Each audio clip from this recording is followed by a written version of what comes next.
नमस्कार दोस्तों, आप सभी का हार्दिक स्वागत है। हम पढ़ रहे हैं आधुनिक भारत, जिसमें आज हम भारतीय पुनर्जागरण की बात करेंगे। भारतीय पुनर्जागरण मतलब कि जो 19वीं शताब्दी में सामाजिक, धार्मिक, सांस्कृतिक पुनर्जागरण हुआ है, इसको भारतीय पुनर्जागरण कहा गया है। 19वीं शताब्दी में भारत में और खास करके बंगाल में ब्रिटिश शासन या ईस्ट इंडिया कंपनी का शासन स्थापित हो गया था और इसके साथ ही इन्होंने अंग्रेजी शिक्षा भी प्रारंभ की थी, ईस्ट इंडिया कंपनी ने। इस शिक्षा के कारण बंगाल में शिक्षित युवाओं की एक ऐसी पीढ़ी तैयार हुई जिसने समाजों का तुलनात्मक अध्ययन किया। तो उन्होंने भारतीय समाज या जो हिंदू समाज है उसमें कुछ बुराइयां, अंधविश्वास, रूढ़ी प्रथाएं इस तरह को की कुछ चीजें पाई उन्होंने, क्योंकि उन्होंने पश्चिमी साहित्य और पश्चिमी संस्कृति का भी अध्ययन किया था। अंग्रेजी में शिक्षा प्राप्त की तो जो पश्चिमी साहित्य थे वो अंग्रेजी में थे, उनका अध्ययन किया, वहाँ की संस्कृति से भी परिचित हुए। तो इस पश्चिमी शिक्षा को प्राप्त करने वाले अधिकांश जो युवा थे वो उच्च वर्गीय या राज परिवार से संबंधित या जमींदार परिवारों से संबंधित थे, जो शहरी लोग थे। इसलिए इस पुनर्जागरण को शिक्षित उच्च वर्गीय बुद्धिजीवी और उदार रजवाड़ों से प्रभावित भी माना जाता है। और यही बुद्धिजीवी वर्ग आधुनिक राष्ट्रवाद के निर्माता के रूप में सामने आया। आपने राजा राम मोहन राय का नाम सुना होगा। इसके अलावा अंग्रेजों में भी एक प्राच्यवादियों का एक वर्ग था जिन्हें भारत के गौरवशाली इतिहास में रुचि थी, जैसे विलियम जोन्स, जेम्स प्रिंसेप। ये कुछ प्राच्यवादी इतिहासकार कह सकते हो आप इन्हें, या प्राच्यवादी अंग्रेज कह सकते हो। इसलिए इस पुनर्जागरण को अंग्रेजी शासन का परिणाम भी कहा जाता है। ये वो समय था जब ईसाई मिशनरी भारत में ईसाई धर्म का प्रचार करने में लगे हुए थे। ये लोग भारतीय संस्कृति, समाज, धर्म की आलोचना करते थे। अपने को अच्छा बताना है तो सामने वाले में कुछ बुराई भी बतानी पड़ती है। तो जो ईसाई मिशनरी है वो लोगों को ईसाई धर्म का प्रचार करते थे और लोगों को ईसाई बनाने का काम करते थे। जब ईस्ट इंडिया कंपनी चली थी, जब ईस्ट इंडिया कंपनी का शासन स्थापित हुआ था, तो इन्होंने साथ में ये ईसाई मिशनरी भी आए थे। कुछ समय बाद आए थे, लेकिन आए थे ईसाई धर्म का प्रचार करने के लिए। तो ये लोगों में भारतीय समाज में जो समाज, संस्कृति और धर्म में उनकी बुराइयां करते थे, उनकी आलोचना करते थे। तो इनके द्वारा जिन बिंदुओं पर बुराइयां की जाती थी उन पर भारत का ये जो बुद्धिजीवी वर्ग था इनका भी ध्यान गया, और इन्होंने अपनी संस्कृति व धर्म की रक्षा के लिए उसमें जो रूढ़ियां प्रचलित थी, जो कुरीतियां प्रचलित थी, उनको सुधार करना प्रारंभ किया और काफी हद तक सफल भी रहे उसमें। समस्या तो आई है, लेकिन लोगों को ये बात धीरे धीरे समझ में आने लगी कि ये चीजें गलत है। भारतीय पुनर्जागरण में जो सबसे बड़ा नाम आता है वह है राजा राम मोहन राय का।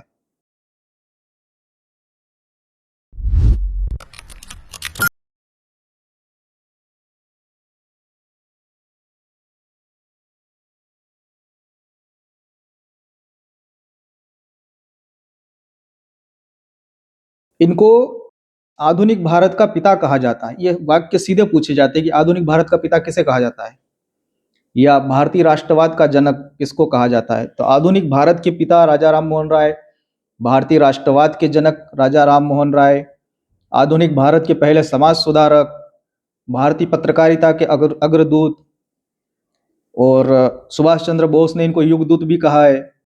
तो ऐसी कई उपाधियों से इनको अलंकृत किया गया है। इनका जन्म की अगर बात करें तो राधानगर, हुगली में इनका जन्म हुआ था।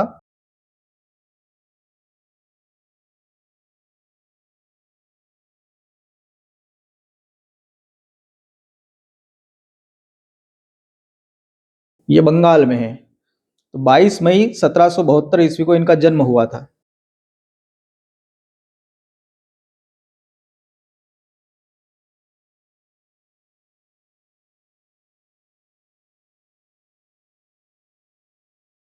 तारिणी देवी और रमाकांत देव के सुपुत्र थे ये।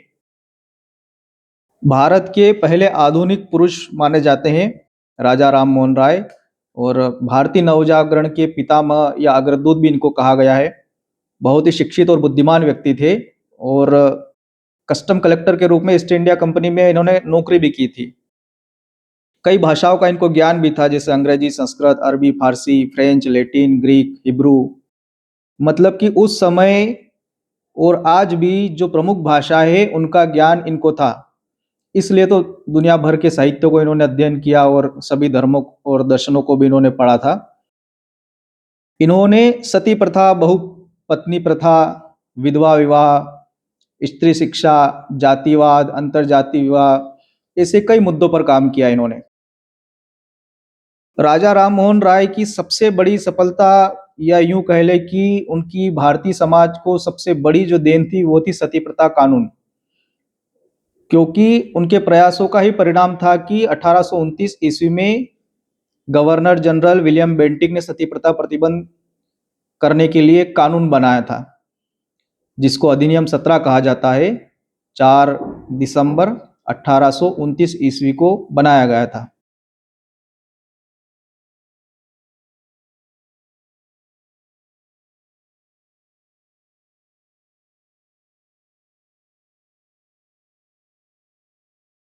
सती प्रथा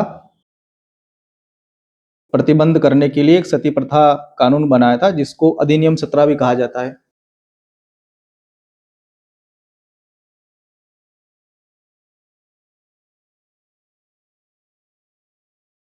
तो इस समय जो गवर्नर जनरल था विलियम बेंटिक,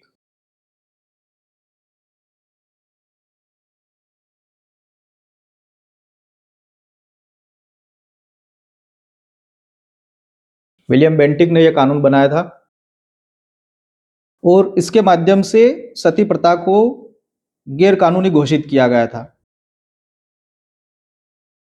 सती प्रथा में क्या होता था कि जब कोई महिला के पति की जब मृत्यु हो जाती थी, तो उस पति को या उस पुरुष को जब जलाया जाता था, उसका अंतिम संस्कार किया जाता था, तो साथ में उसकी जो पत्नी होती थी वो उस चिता पर बैठ जाती थी और उसको जिंदा ही जला दिया जाता था।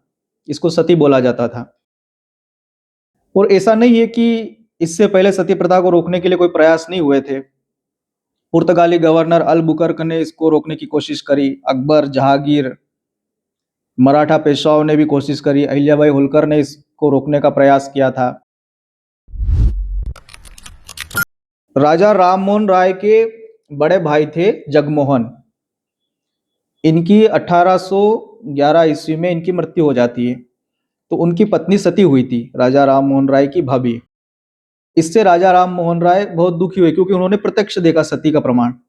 इससे पहले तो अगर आप सुनोगे कि कोई महिला जिंदा जल गई, सती हो गई, वो एक अलग चीज है। और अगर आप किसी को जलते हुए अपने आंखों से देख रहे हो, सती होते हुए किसी को देख रहे हो, उसका एक अलग प्रभाव पड़ता है।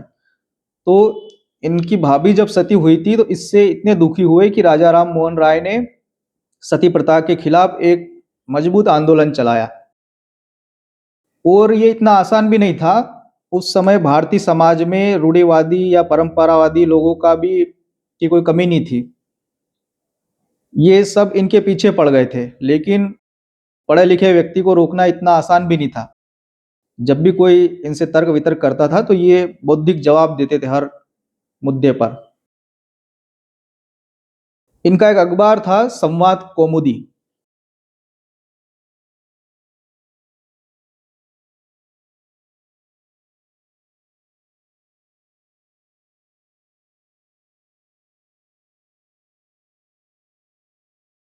संवाद कौमुदी जिसका मतलब होता है कि बुद्धि चांद या प्रज्ञा चांद, बंगाली भाषा में प्रकाशित हुआ था। ये 1821 ईस्वी से प्रकाशित हुआ है।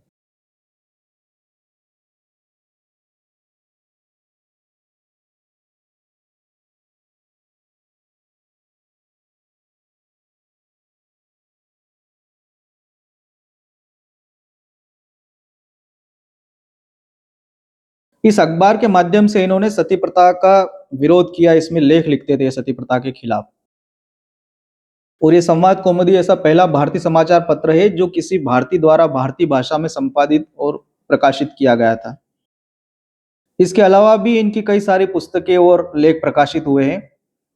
इन्होंने फारसी भाषा में तूफात उल मुआहिदीन, इसको भी प्रकाशित किया था, तूफात उल मुआहिदीन।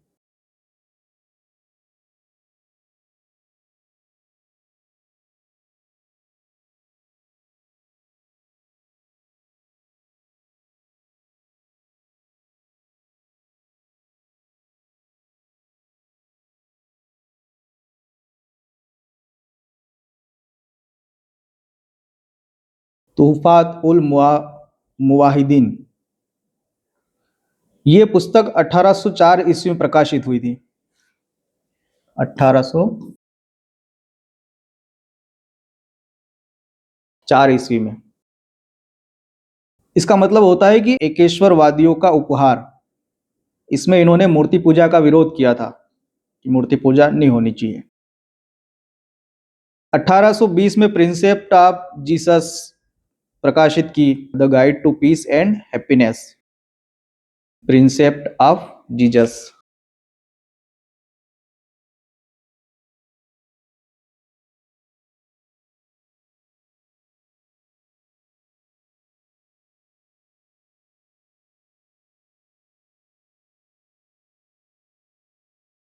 प्रिंसेप्ट of Jesus, the guide to peace and happiness. इसका मतलब होता है कि जीसस के नीति वचन, शांति और खुशहाली का मार्ग। इसमें इन्होंने ईसा मसीह को ईश्वरीय होने के सिद्धांत का खंडन किया है। 1822 में मिरातुल अखबार का प्रकाशन किया।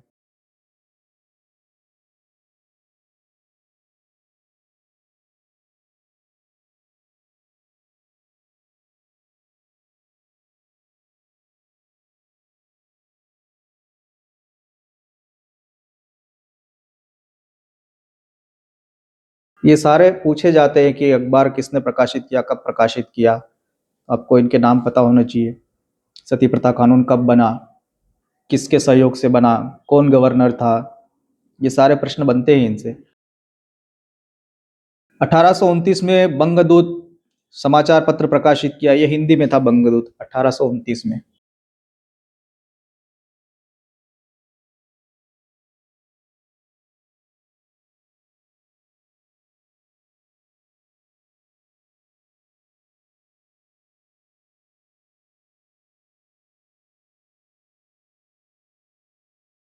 बंगदूत हिंदी में था, समाचार पत्र था ये। इसके अलावा एक मैगजीन लिखी थी इन्होंने अंग्रेजी में, ब्रह्ममेनिकल। ब्रह्ममेनिकल।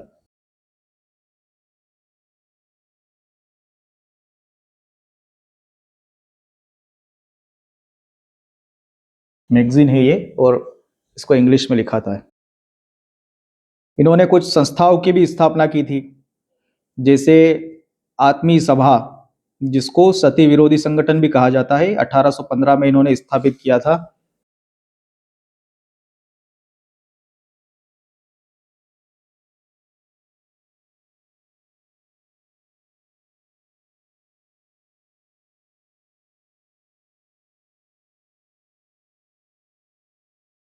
अठारह सौ पंद्रह में स्थापित आत्मीय सभा या सती विरोधी संगठन। 1817 में कलकत्ता में हिंदू कॉलेज स्थापित किया था, जो बाद में डलहौजी के समय में प्रेसिडेंसी कॉलेज बनता है यही। और इसको स्थापित करने में डेविड हेयर और अलेक्जेंडर डफ, इनका सहयोग इनको प्राप्त हुआ था। तो हिंदू कॉलेज की स्थापना 1817 में।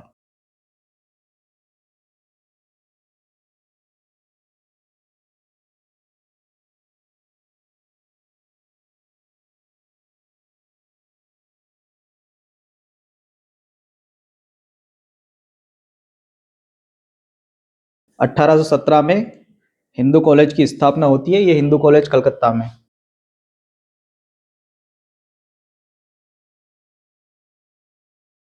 इसको डलहौजी जब गवर्नर जनरल था उस समय इसको प्रेसिडेंसी कॉलेज बना दिया जाता है। 1816 में वेदांत सोसाइटी की स्थापना होती है, और 1825 में वेदांत कॉलेज की स्थापना करते हैं।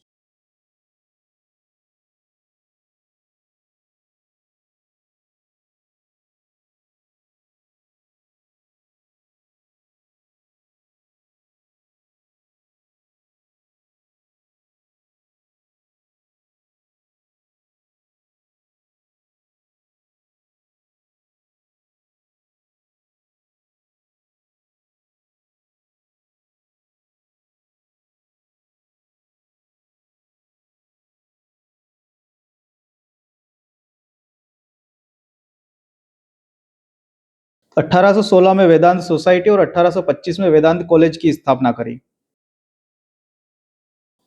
20 अगस्त 1828 को कलकत्ता में ब्रह्म सभा या गॉड सोसाइटी जिसको कहते हैं उसकी स्थापना करी थी इन्होंने, जो बाद में ब्रह्म समाज कहलाया, जिसको विद्वानों ने अद्वैतवादी हिंदू संस्था भी कहा है। तो ये ध्यान रखना है कि ब्रह्म सभा की स्थापना 20 अगस्त 1828 को हुई थी।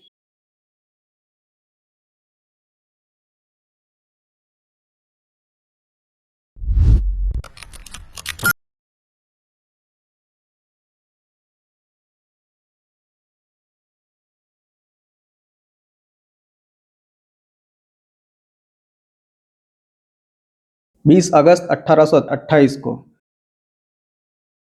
कलकत्ता में स्थापित हुआ था ये ब्रह्म सभा, जो बाद में ब्रह्म समाज बना है और बहुत ही प्रसिद्ध संस्था बनी ब्रह्म समाज। राजा राम मोहन राय ब्रिटिश शासन या अंग्रेजी शासन कह लो आप, और अंग्रेजी शिक्षा के समर्थक थे। साथ ही ये अंतर्राष्ट्रीयता के भी समर्थक थे। एक होती है राष्ट्रीयता और एक होती है अंतर्राष्ट्रीयता। इन्होंने राष्ट्रसंघ जैसी संस्था की कल्पना करी थी कि एक अंतर्राष्ट्रीय संस्था होनी चाहिए जो दुनिया भर के राष्ट्रों को, समाजों को नियंत्रित करे या निर्देशित करे। सामाजिक भेदभाव के विरोधी थे राजा राम मोहन राय, इसलिए इन्होंने ब्रह्म समाज के जो पहले सचिव थे वो ताराचंद चक्रवर्ती को बनाया, जो दलित थे। तो ये भी प्रश्न बन सकता है कि ब्रह्म समाज के पहले सचिव कौन थे? ताराचंद चक्रवर्ती।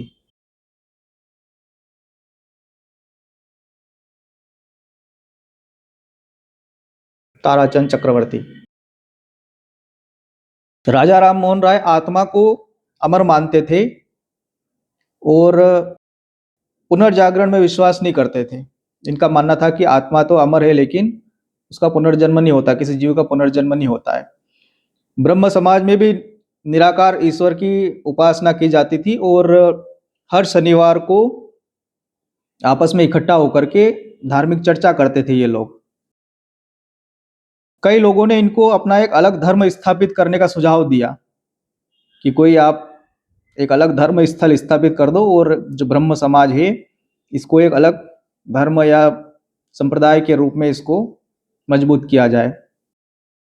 लेकिन ब्रह्म समाज का मानना था कि वो हिंदू धर्म से अलग कोई नया धर्म स्थापित नहीं कर रहे हैं, बल्कि हिंदू धर्म को सरल बना करके आधुनिक रूप दे रहे हैं।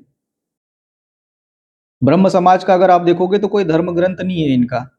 इनके विचारों में सभी धर्मों की अच्छी शिक्षाएं शामिल थी और वे उपनिषदों को हिंदू धर्म का शुद्धतम रूप मानते थे। राजा राम मोहन राय, इन्होंने उपनिषद का बंगला में अनुवाद भी किया है।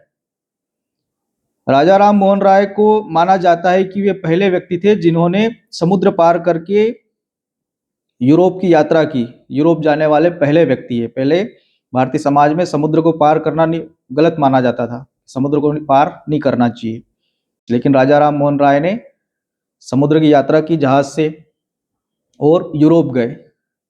यूरोप जाने का उनका कारण यह था कि जो मुगल बादशाह थे अकबर द्वितीय, उनकी पेंशन बढ़वाने के लिए मुगल बादशाह अकबर द्वितीय के प्रतिनिधि के रूप में इंग्लैंड के सम्राट या ब्रिटेन के सम्राट विलियम चतुर्थ के दरबार में गए थे। और इसी टाइम पर इनको अकबर द्वितीय ने राजा की उपाधि दी थी। राजा राम मोहन राय कहीं के राजा नहीं थे, इनको राजा की उपाधि दी गई थी क्योंकि जो विलियम चतुर्थ है सम्राट ब्रिटेन के, वो आम लोगों से नहीं मिलते थे। कोई भी ब्रिटेन का शासक आम लोगों से नहीं मिलता, अब भी नहीं मिलते हैं।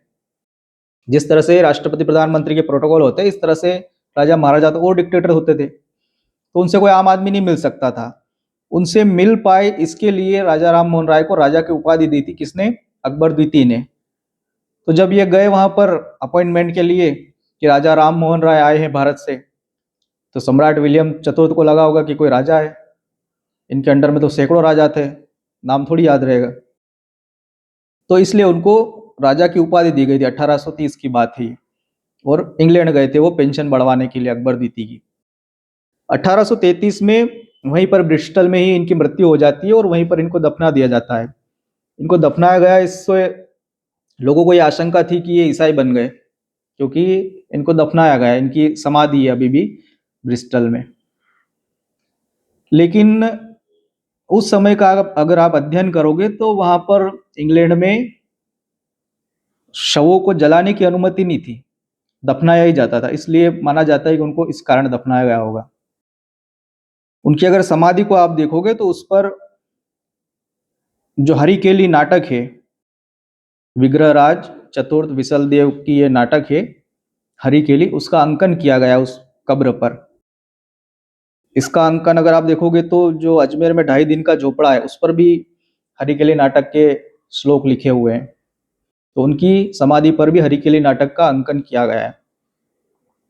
ये था राजा राम मोहन राय का सामान्य परिचय, भारतीय पुनर्जागरण कैसे प्रारंभ हुआ, राजा राम मोहन राय ने क्या किया, उनकी पुस्तकें, उनके समाचार पत्र पत्रिकाएं जो जो उन्होंने प्रकाशित की है, सबसे प्रश्न बनते हैं। तो इसमें कोई भी ऐसा एक सिंगल पॉइंट नहीं है जिसको आप छोड़ सकते हो, सारे प्रश्न बनते हैं। तो आशा करता हूं कि आपको ये क्लास अच्छी लगी होगी। मिलते हैं अगली क्लास में, तब तक अपना ध्यान रखिए। हमारे साथ बने रहने के लिए धन्यवाद।